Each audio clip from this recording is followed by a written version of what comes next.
नमस्कार. घरगुती भोजन या चॅनलमध्ये तुम्हा सर्वांचं अगदी मनापासून स्वागत आहे. आज आपण आपल्या पात्रामध्ये मुगाची डाळ टाकून अतिशय भन्नाट आणि पौष्टिक असा पदार्थ बनवणार आहोत, जो की प्रोटीनयुक्त आहे. वजन कमी करण्यासाठी सुद्धा खूपच जास्त फायदेशीर आहे. चला तर मग आपल्याला याचे काय बनवायचे ते पाहण्यासाठी व्हिडिओ कुठेही स्किप न करता शेवटपर्यंत नक्की पहा. वेळ न घालवता आपण लगेच आपल्या आजच्या रेसिपीला सुरुवात करूया. सर्वप्रथम इथे आपल्याला 1 वाटी भिजवलेली मुगाची डाळ घ्यायची आहे. 3 ते 4 तास तुम्ही ही डाळ भिजवून घेऊ शकता किंवा मग रात्रभर जरी भिजवून घेतली ना तरी चालेल आणि सकाळी सकाळी हा पदार्थ बनवू शकता. तर 1 वाटी पहा डाळ भिजवून घेतलेली आहे. यामधील संपूर्ण पाणी काढून टाकूया आणि भिजवलेली मुगाची डाळ आपण मिक्सरच्या भांड्यामध्ये काढून घेऊया.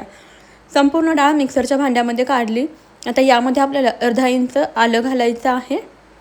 सोबतच 1 हिरवी मिरची घालायची. आता यामध्ये अगदी 2 ते 3 चमचे पाणी घालायचं आहे. झाकण लावून मिक्सरला आपण डाळ बारीकसर अशी दळून घेऊया. जास्तही पाणी घालायची गरज नाही. अगदी थोडंसं पाणी घालून आपण डाळ व्यवस्थित दळून घेऊ.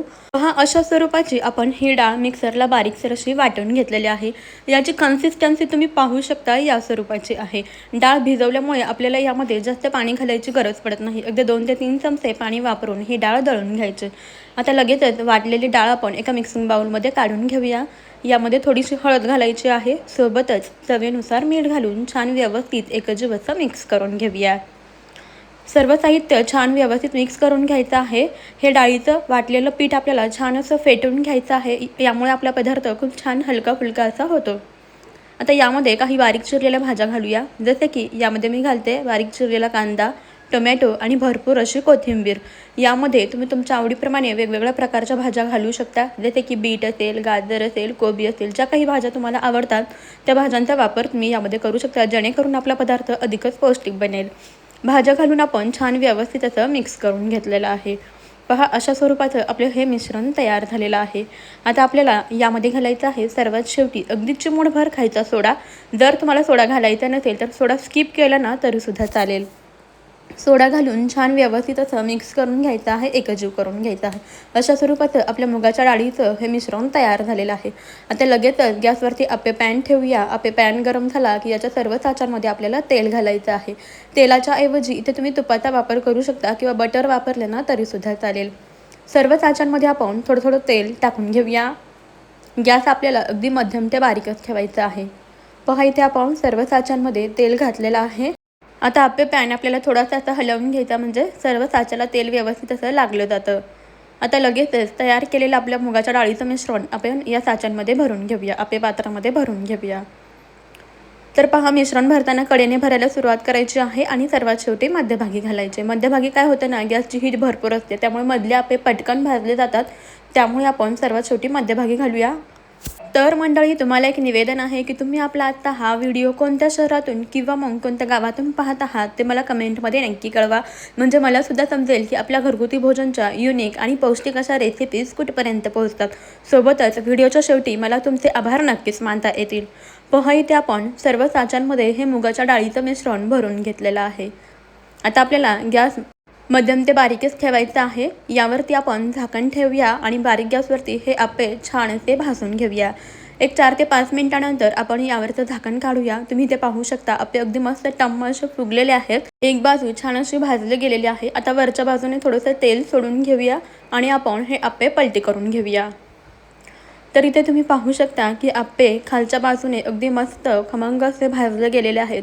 रंगसुद्धा खूपच छान आलेला आहे. तर या पद्धतीने आपण सर्व आपे पलटी करून घेऊया आणि दुसऱ्या बाजूने सुद्धा आपण हे आपे भाजून घेऊया. तर हे आपे पहा अगदी झटपट तयार होतात. अगदी 10 मिनिटामध्ये आपला प्रोटीनयुक्त असा हा नाश्ता तयार होतो. मुगाच्या डाळीमध्ये भरपूर अशा प्रमाणामध्ये प्रोटीन असतं. त्यामुळे तुम्हाला जर वेट लॉससाठी काही रेसिपी बनवायची असतील तर तुम्ही हे मुगाच्या डाळीचे आपे एकदा नक्की ट्राय करून पहा. सर्व आपे पहा आपण पलटवून घेऊया. ही रेसिपी बनवायला सोपी आहे आणि खायलासुद्धा पौष्टिक आहे. लहान मुलांना तुम्ही टिफिनसाठी सुद्धा हे आपे देऊ शकता किंवा संध्याकाळच्या छोट्या मोठ्या भुक्यासाठी तुम्ही असे मुगाच्या डाळीचे आपे एकदा नक्की बनवून पहा. सर्व आपे आपण इथे पलटी करून घेतलेले आहेत. आता ना आपल्याला हे आपे खालच्या बाजूने म्हणजे दुसऱ्या बाजूने सुद्धा व्यवस्थित असे भाजून घ्यायचे आहेत. पहा इथे आपण आपे खालच्या बाजूने व्यवस्थित असे भाजून घेतलेले आहेत. आपे दोन्ही बाजूने छान खमंग असे बारीक गॅसवरती भाजून घ्यायचे, जेणेकरून आतमध्येपर्यंत व्यवस्थित असे शिजले जातात, छान जाळीदार असे होतात. पाहू शकता आपल्याला रंगसुद्धा अगदी सुरेख आलेला आहे. जितके आप्पे हे दिसायला सुंदर दिसतात ना, तितके चवीला अप्रतिम लागतात. सोबतच पौष्टिकसुद्धा आहेतच. अगदी कमीत कमी तेलामध्ये तयार होणारा हा पदार्थ आहे. आता हे सर्व आप्पे आपण या पॅनमधून काढून घेऊयात आणि याच पद्धतीने आपल्या उरलेल्या मिश्रणाचे आप्पे आपण बनवून घेऊयात. तर मी घेतलेल्या साहित्यांमध्ये आपले 15 ते 16 आप्पे तयार होतात. तुम्हाला जर जास्त व्यक्तींकरता बनवायचं असेल तर तुम्ही ते साहित्याचे प्रमाण वाढवून घेऊ शकता. पहा मस्त असे आपले पौष्टिक मुगाचे आप्पे इथे तयार झालेले आहेत. हे आप्पे तुम्ही पाहू शकता किती मस्त छान खमंग भाजलेले आहेत. मऊ लुसलुशीत आणि स्पॉन्जी झालेले आहेत. मी तुम्हाला तोडून सुद्धा दाखवते. पहा आतमधून अगदी व्यवस्थित असे शिजलेले आहेत. छान जाळीदार असे झालेले आहेत. हे आप्पे तुम्ही तुमच्या आवडीच्या कोणत्याही चटणीसोबत सर्व करू शकता किंवा मग टोमॅटो सॉससोबत वगैरे खाऊ शकता. चवीला एकच नंबर बनतात. तुम्ही सुद्धा असे जाळीदार मऊ लुसलुशीत मुगाच्या डाळीचे आप्पे एकदा नक्की बनवून पहा. तुम्हाला आपली आजची ही रेसिपी कशी वाटली मला कमेंटमध्ये जरूर कळवा. जरासुद्धा आवडली असेल ना तर एक लाईक नक्की करा आणि आताच आपल्या घरगुती भोजन अस्सल मराठमोळा चॅनलला सबस्क्राईब करा. त्या पुढील बेल आयकॉनसुद्धा प्रेस करा म्हणजेच आपल्या येणाऱ्या नवनवीन अशा व्हिडिओचे अपडेट सर्वात अगोदर तुम्हाला मिळतील.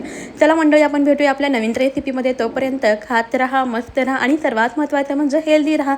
आजचा व्हिडिओ तुम्ही शेवटपर्यंत पाहिलात त्याबद्दल धन्यवाद. चला तर मग भेटूया पुढच्या व्हिडिओमध्ये. Bye bye.